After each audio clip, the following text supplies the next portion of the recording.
As Americans, it's important for us to remember our history. First of all, go back and study the history of the First Amendment. The amendments to the Constitution, or the Bill of Rights, the very first one that they dealt with was freedom of worship? No, freedom of religion. The First Amendment is about our freedom to believe.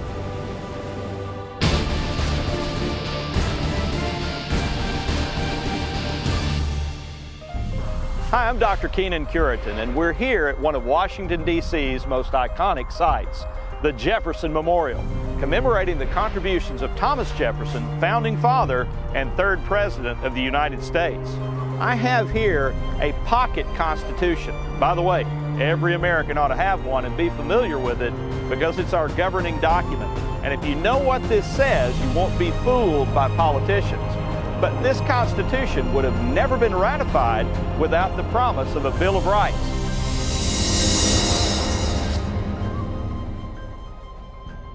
The first freedom is what? The freedom of religion, right? The freedom to believe. Let me just read it to you. Congress shall make no law respecting an establishment of religion or prohibiting the free exercise thereof. There's a healthy debate as to what is meant by the establishment of religion, that which is prohibited by the First Amendment. Congress shall make no law respecting an establishment of religion. It may have meant different things to different Americans at this point in history. I think the one thing that we can say they were all agreed on is that it prohibited the institutional establishment of a particular sect or denomination, the kind of arrangement that one found not only in England but virtually all European countries at this time. So there was very much a focus on not having an institutional tie between the powers and the purse of the state and the local church. And so clearly that was among those things that they desired to prohibit. There were a number of people responsible for religious freedom in America, but the most well-known is Thomas Jefferson. And yet when it comes to the role of faith in public life, Jefferson's views are the subject of the most debate. No matter what you read online or hear in the media or in the classroom, Jefferson's views about God and our religious freedom are right here, etched in stone for all to see. Look at the first panel right over here to my left.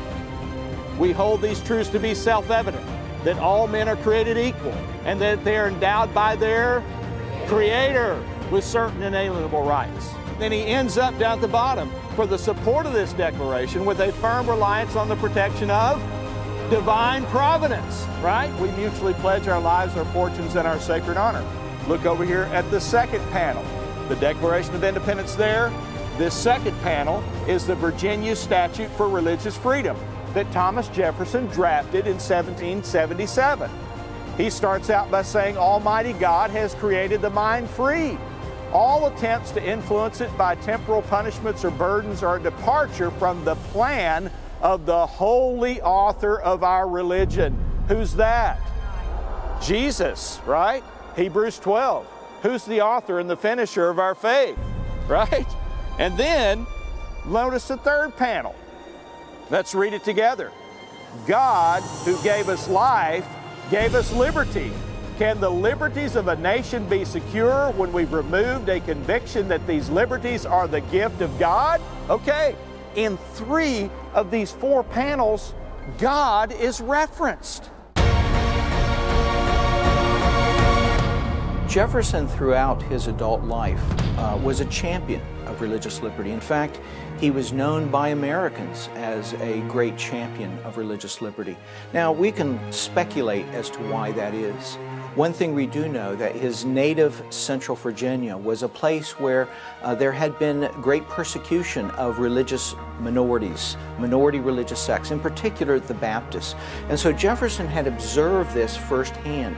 And so one can speculate that he recognized and appreciated the need to protect people in the exercise of their religion. Now, interestingly, Jefferson, Madison, and their colleagues realized that future lawmakers might try to limit this right. And there was nothing they could do about it except issue this warning, quote, "We are free to declare and do declare that the rights hereby asserted are of the natural rights of mankind, and that if any act shall be hereafter passed to repeal the present or to narrow its operation, such act, such law will be an infringement of the natural right." They were warning of what is literally happening today, which is the infringement of our natural God-given right, the freedom to believe. So Thomas Jefferson championed religious liberty for all Americans and laid the foundation for our First Amendment freedom of religion. I wonder what he and the other founders who fought so hard for our first freedom would think about what is happening today. Modern courts and those who bow to their opinions are now infringing on our natural God-given rights. Our freedom to believe is under fire. What should we do about it? Well, Jefferson's words etched around the top of the rotunda in marble are not a bad place to start. "I have sworn upon the altar of God eternal hostility against every form of tyranny over the mind of man." Folks, we are free to believe. And when we as Americans willingly sacrifice our liberties, our freedom to believe, we are going to lose our country.